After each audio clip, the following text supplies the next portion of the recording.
मुझे अपनी परवरिश पर पूरा एतमाद है। मेरा मुराद कभी मेरी नाफरमानी कर ही नहीं सकता, ना ही माँ का दिल दुखा सकता है। अब भी देख लो, भूखा प्यासा ऊपर बैठा है, मगर मेरी कसम नहीं तोड़ी है उसने। हाँ, और जब भूख हड़ताल की आखिरी स्टेज पे पहुंच के भी मुराद भाई ने हथियार ना डाले तो फिर क्या करेंगी आप? फिर तो अम्मी आप ही को अपनी कसम वापस लेनी पड़ेगी ना, या अपने इकलौते बेटे को देख सकेंगी आप भूख से मरता हुआ? तो फिटे मुंह तेरे होंदा, कितनी बार तुम्हें समझाया है मैंने कि मौत का लफ्ज नहीं इस्तेमाल करते हैं भाई के लिए। मैं कहता हूँ बिल्कुल ठीक बात कह रही है इतरा। बात तो तब होती ना पप्पू जी, जब वो नीचे आकर आपके साथ बैठता, आपके हाथ से खाना खाता और कहता माँ जी आप ऐसी हजारों बीवियां कुर्बान। लेकिन नहीं, फर्माबरदार औलादे तो माथे पे शिकन तक नहीं आने देती पप्पू जी, उफ तक नहीं कहती माँ बाप के आगे। क्यों परेशान कर रहे हैं आप सब मिलके अम्मी को? पहले ही घर में इतनी टेंशन है, ऊपर से आप बैठ के उनको भड़का रहे हैं। इसमें भड़काने वाली कौन सी बात है? अब मसले का हल तो निकालना है ना। अभी 4 दिन बाद मन्नत ने वापस आ जाना, उसके आने से पहले जो करना कर लें। क्या करें हम? पप्पू जी मैं कहता हूँ मुराद से कहें उससे कि मन्नत के घर तलाकनामा भिजवाए, बस सीधी सी बात है बस।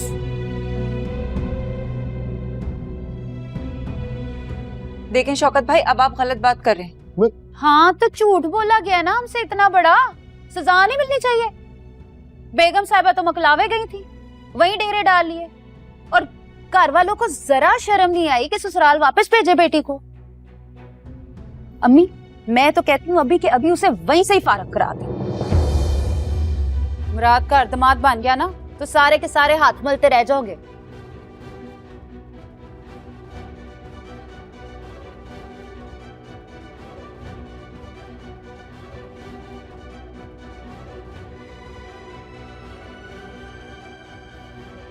आदिल या जल्दी करो प्लीज। हाँ आ रहा हूँ, चलो चलो। आप लोग समझते क्यों नहीं है? वहां ऐसे जाके आप लोग सिर्फ मेरी ही इंसल्ट कर रहे हो। कहीं जा रहे हो तुम लोग?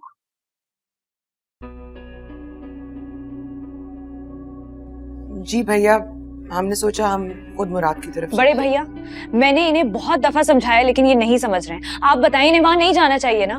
हाँ तो नहीं जाना चाहिए। सी ठीक कह रही है मन्नत, यानी वो हमारी कॉल अटेंड नहीं कर रहे, मुराद हमसे राब्ता नहीं कर रहा, और तुम दोनों हमसे पूछे बगैर हमारी इज्जत और गैरत को बालाए ताक रख कर वहां मुंह उठाकर चल पड़े हो। करोगे क्या जाकर? पैर पकड़ोगे उनके? हाँ, और गलती क्या है हमारी मंतू की, बोलो।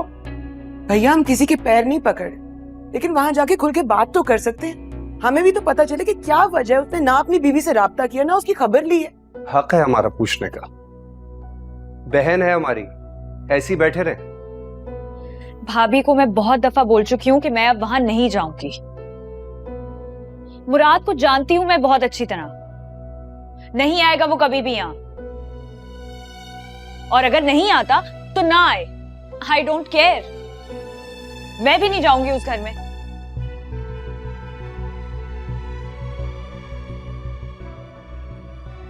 हमारी गलती है, हमने ही हामी भरी थी इस रिश्ते की। इससे तो बेहतर था सबिया मन्नत का रिश्ता उसकी पसंद के मुताबिक कर देते, वो लड़का इस नामुराद से तो बेहतर होता।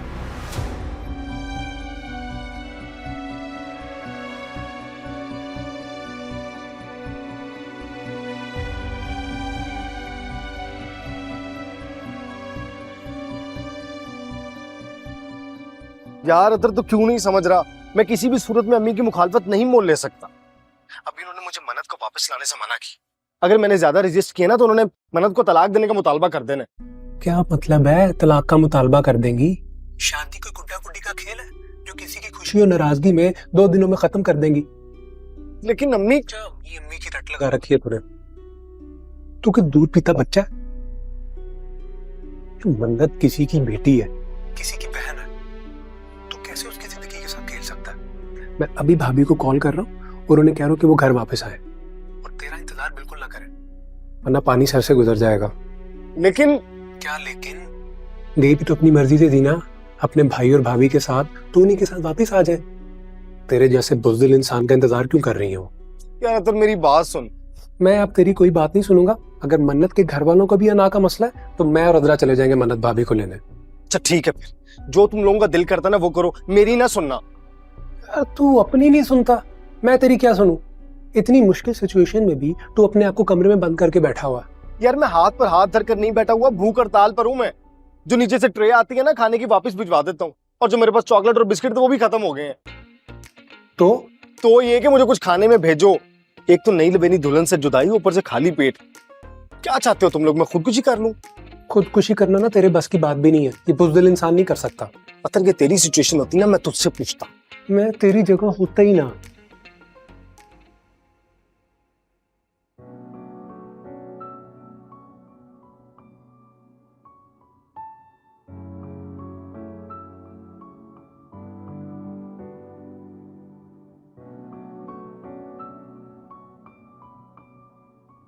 मन्नत, अतर की कॉल है। तुम्हारा फोन बंद है तो उसने मुझे कॉल की है। उसने क्या बात करनी है मुझसे? आई डोंट नो, खुद बात करके देख लो ना, शायद मुराद की तरफ से कोई मैसेज हो।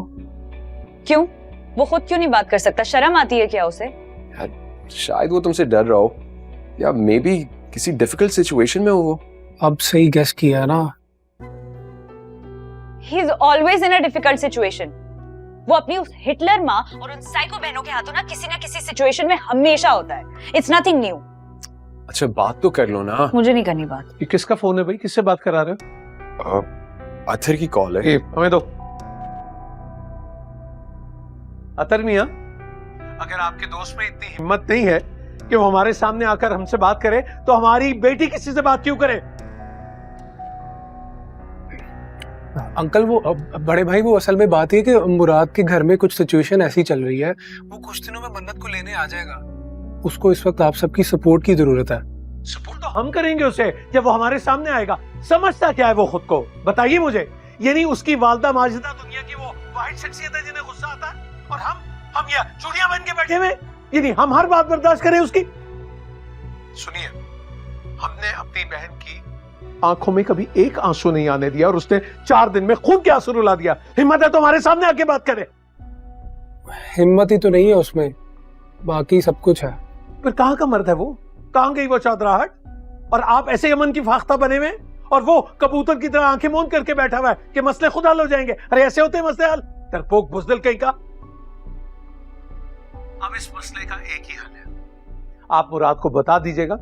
जब वो मन्नत के लिए अलहदा घर ले ले तो तब हम उससे बात करेंगे। उस चिड़िया घर में जहां मुराद की वालदा और बहनें हैं, हम अपनी बेटी को वहां नहीं जाने देंगे। बता दीजिएगा उसको।